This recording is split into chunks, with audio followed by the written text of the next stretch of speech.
Hello, my name is Gwendolyn Hallsmith, and I'm calling you from Cabot, Vermont, where I live in an eco-village called the Headwaters Garden and Learning Center.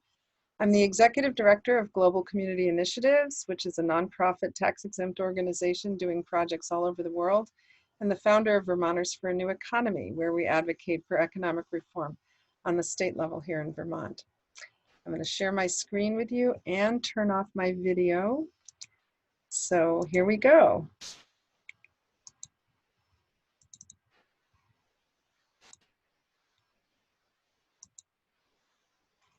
I've been asked to talk about communal politics for alternative businesses and banks. The topics we're going to discuss are the power of money, public versus private banks, making money for business, the COVID-19 economic crisis and what it means for all of this, strategies for surviving the crisis, and how to move beyond it to thriving in resilience. We're going to talk about the power of money first, because money is actually a really key leverage point in changing the system that we all find problematic. We need to understand what money is to do that. We're told that money is a unit of account, a store of value, and a means of exchange. But that's actually what money does. What money is an agreement that we use one particular form of money for all our transactions. And the particular form of money that we've somehow agreed to is privately owned. 90% or more of the money that we use is issued by banks, and they make money by making money. It's debt-based. It's issued through the issuance of debts when banks make loans to governments, individuals, and businesses.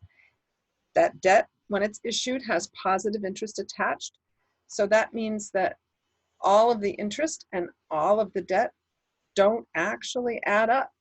There's more interest that needs to be paid back than there is ever money that's been issued to pay it back. It's a monopoly. When governments grant the status of legal tender to the dollar bills, yen, euros, pesos that we use as the means that people can use to pay their taxes, they effectively give this form of money a monopoly in the system for most of our transactions. And it's also a monoculture. This form of money, bank debt money, I like to call it, is the dominant form of money in the world right now. There are a few outliers, but generally the banks issue the money. They make a lot of money doing that, and all of us are paying the interest fees, both obviously when we take out a loan and as a hidden tax on all of our transactions. Money serves as essentially an economic operating system for the economy. It's a lot like a computer operating system. The operating system your PC or Apple computer uses does a lot of the stuff that makes your computer run, but it's largely invisible to you. Back when I was younger and learning how to use computers, the operating system was something we interacted with occasionally. I remember the C prompt in DOS, and maybe some of you do too. But largely, the operating system is there underneath everything else and pulling the gears and levers to make our computer work. Well, the money system is the same for the economy. It controls most of the transactions we make. After all, the vast majority of transactions use this form of money. And the values that it has embedded in its form are hidden values to us. It serves as a measuring stick for the economy, both because the prices that are set using this form of money are the values that we pay for when we're buying something, but it's also the way GDP and GNP is expressed in the economic analysis that's done. The hidden values of money are largely due to its scarcity, because when debt is issued with interest and the interest isn't issued at the same time as the debt, that means that money is artificially scarce, and artificially scarce money values things that are scarce more than it values things that are in abundance. And that's a problem for humans that need things like care, arts, participation in government, childcare, and other things in abundance. The system is also designed to consolidate wealth in the hands of very few people. And the way it does this is fairly simple. It's generally people that don't have access to a lot of money that need the loans. And the interest that they pay is a net wealth transfer to the people who do have the money. So it's a giant sucking sound upward that basically enriches the few and impoverishes the rest of us.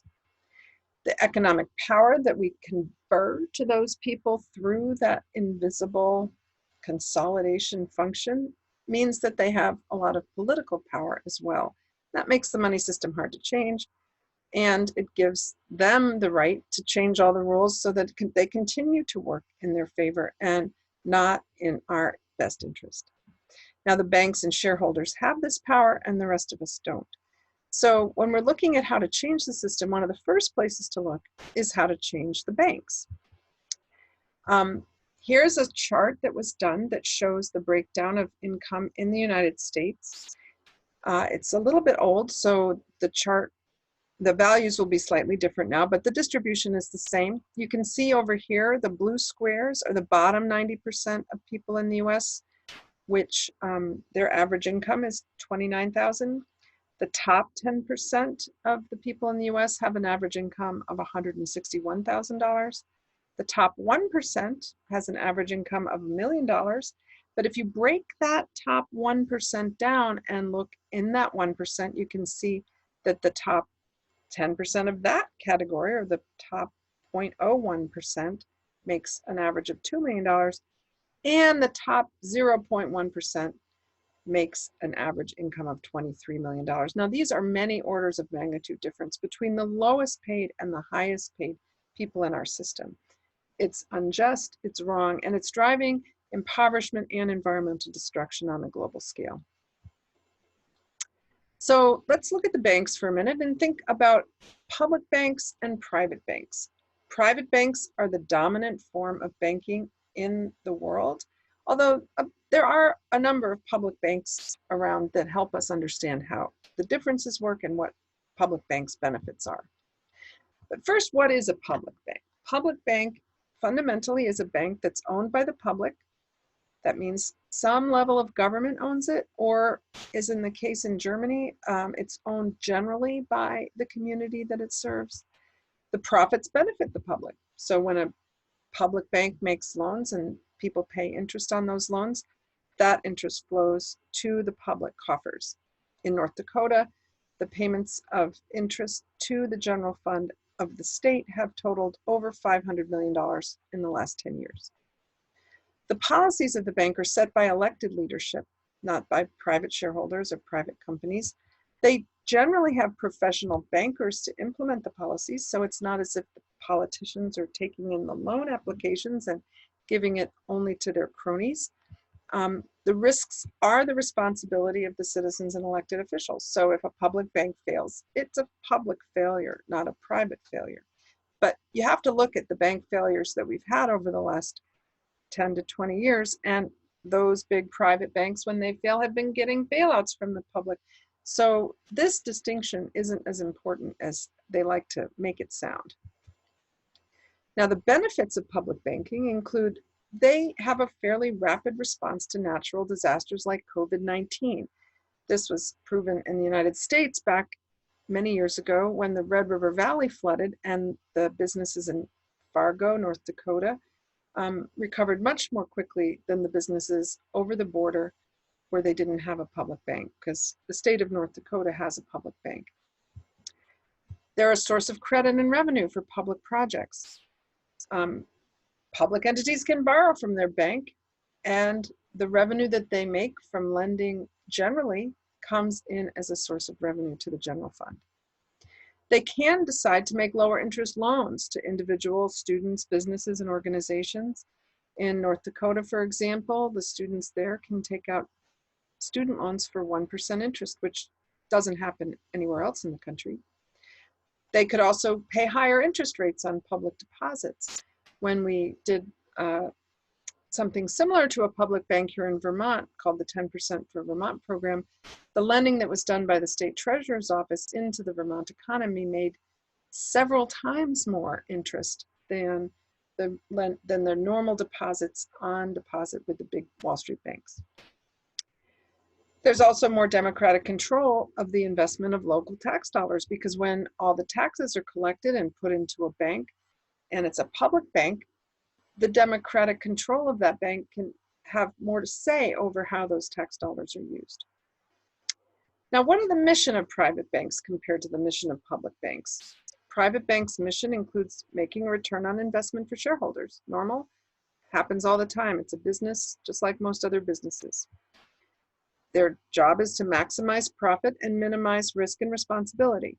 They need to make loans and investments that are repaid, usually on a fairly short time frame. Except for mortgages, it's unusual to get business loans from private banks that are longer than 5 years.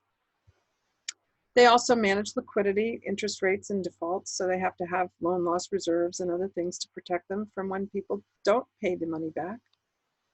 Now, the mission of a public bank is actually usually quite different. Their mission is economic development more broadly in the community that they serve. They need to make a return on the deposits for citizens and taxpayers, and they provide low-cost financing for public projects like infrastructure, education, housing, water systems, and public transit. Now, where are the public banks in the world? I've talked a little bit about North Dakota and Germany, but 40% of the world has some form of public banks, including Costa Rica, Brazil, India, Taiwan, and Puerto Rico. These are banks that work in the banking world, like most banks, except that the benefits they accrue through lending go to the public instead of the private sector. Now, there's a number of different kinds of public banks. Some are community development finance institutions, or CDFIs here in the United States. They typically are run by either local or regional authorities, and they give out low-cost loans for different types of economic development projects. Banking services for the unbanked is another form of public bank. Most notably, this was post office banks here in the United States, and in Japan, they still have post office banks.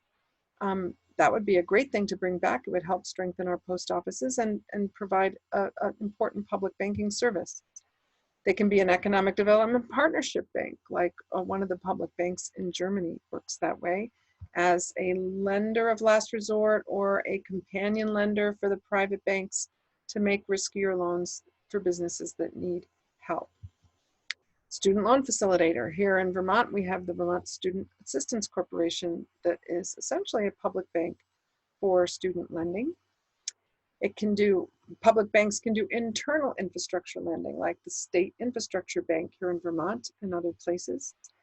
And they can be a lender of last resort for housing and businesses. The North Dakota model is one that's owned by the state of North Dakota.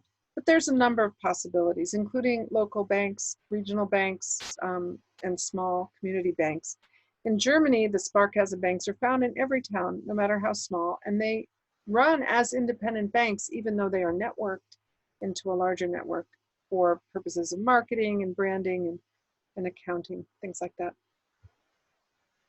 Now, one good example of a public bank in history was Canada's public bank. From 1939 to 74, the Canadian government borrowed from the Bank of Canada effectively interest-free, and the public infrastructure projects they were able to build during that time, including aircraft production during and after the war, the education benefits for returning soldiers, family allowances, old age pensions, the Trans-Canada Highway, the St. Lawrence Seaway, and universal health care for all Canadians were done largely because of the Canada's public bank. But meanwhile, when they joined the Bank of International Settlements and had to start playing with the other banks, the federal debt ballooned, as you can see here, and the interest charges that people were paying on public debt increased.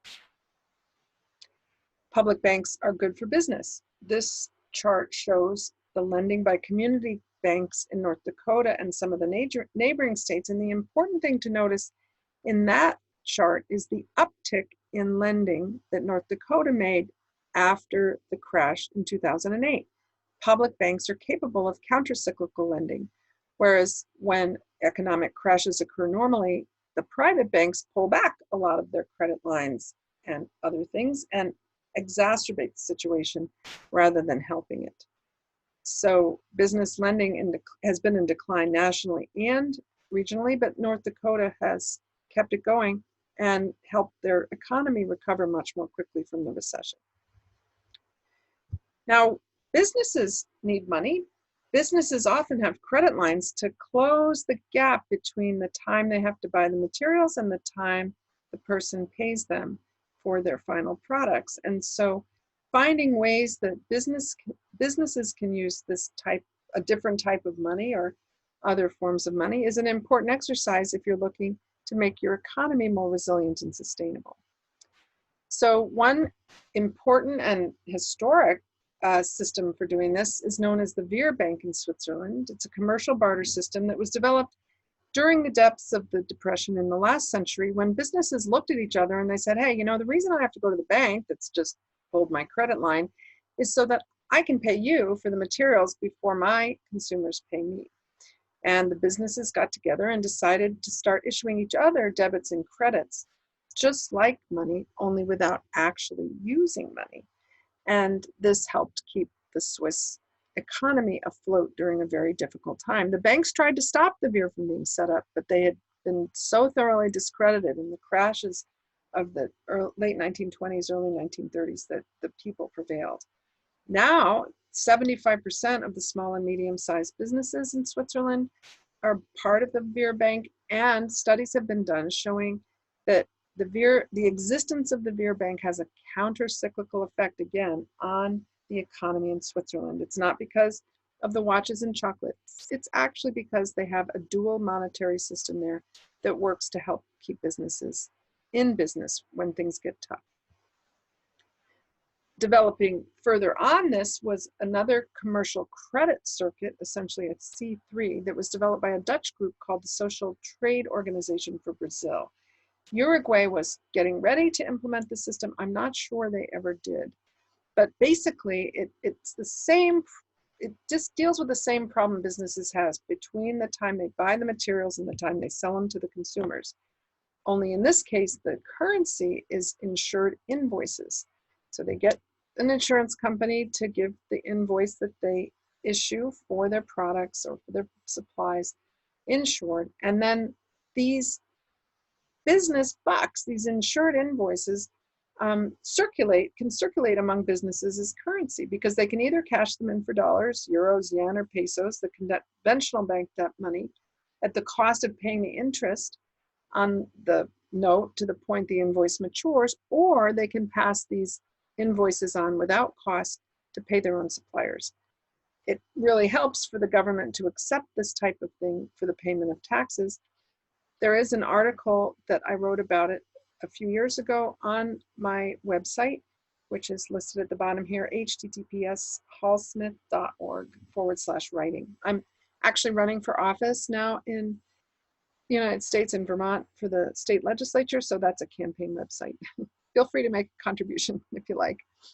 Cryptocurrencies are a new thing that has come in big time as a business trading tool.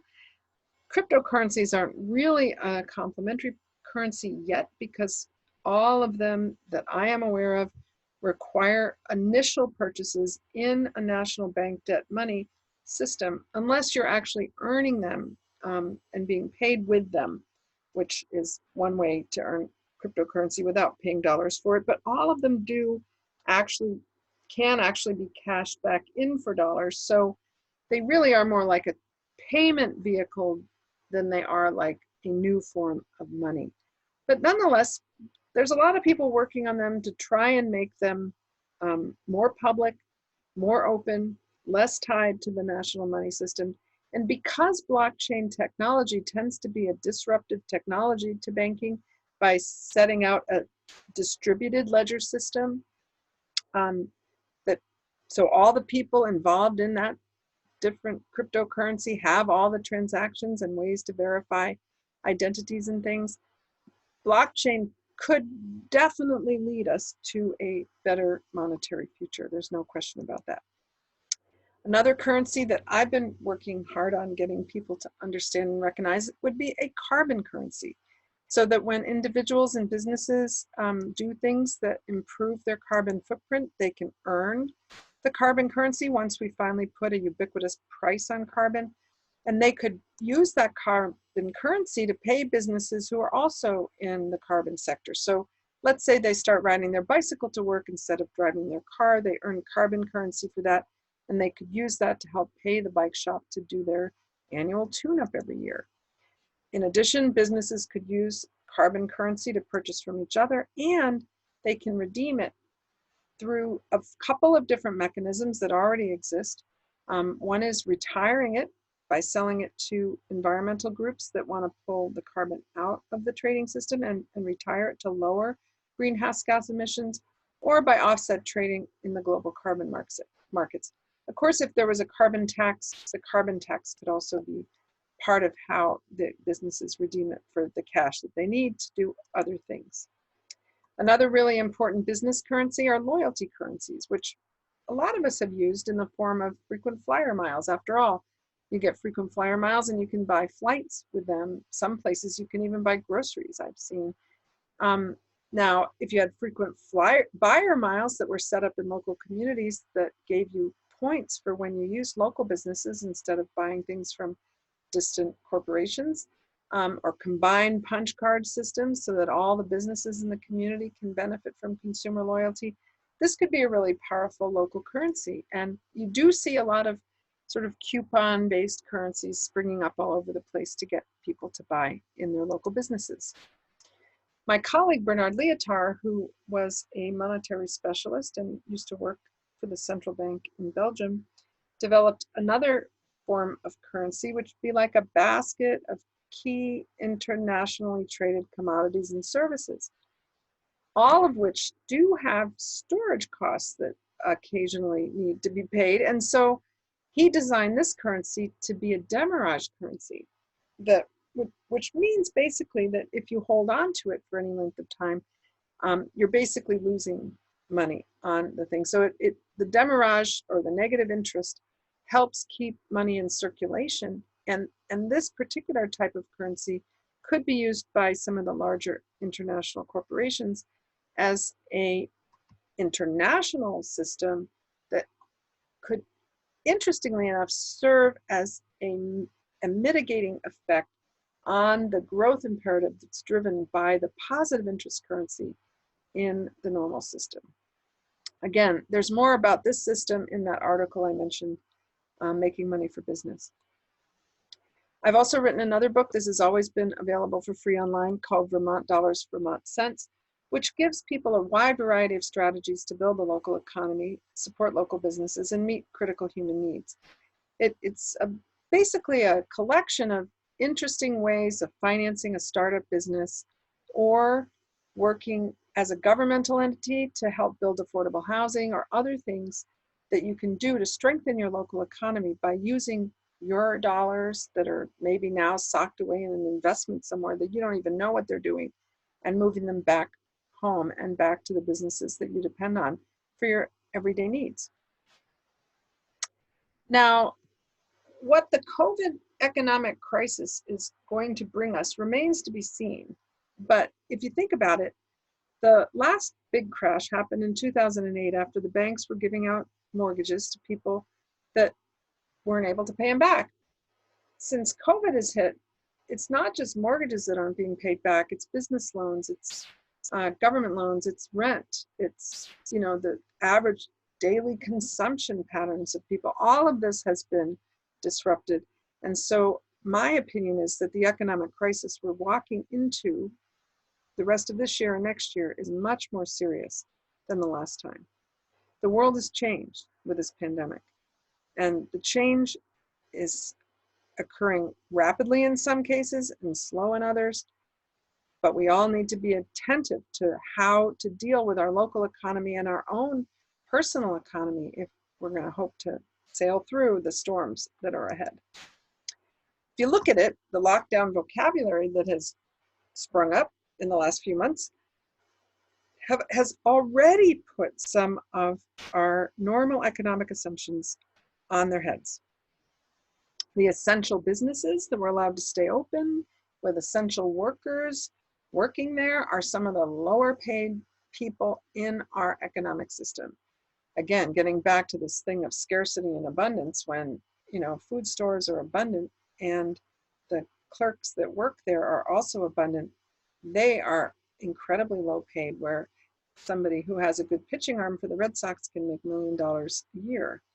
Telehealth appointments, we're meeting with our doctors now online, remote learning. All the students started having to stay at home and have access to decent internet. And a lot of people started working at home. Now, that's a big change in our culture that the economy has not caught up with yet. The massive unemployment in the US that we saw as a result of the lockdowns was very serious, very different than Europe, which tended to subsidize the salaries to pay people to stay home instead of forcing people out of their jobs and, interestingly enough, here, out of their health insurance during one of the biggest health catastrophes in our lifetime.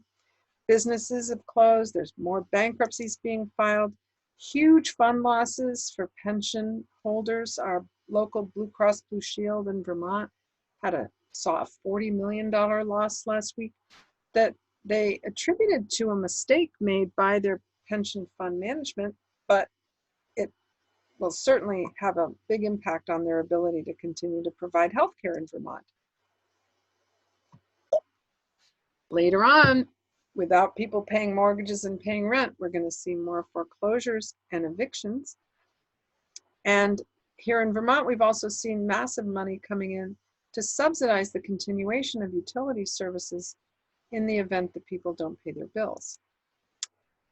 What's happening next? Well, the fact that the kind of money we use is all based on bank debt, and when loans stop being repaid back because of the kinds of things that have happened during this crisis, I think we're going to be seeing bank failures before the end of the year. I hope I'm wrong, but it wouldn't surprise me.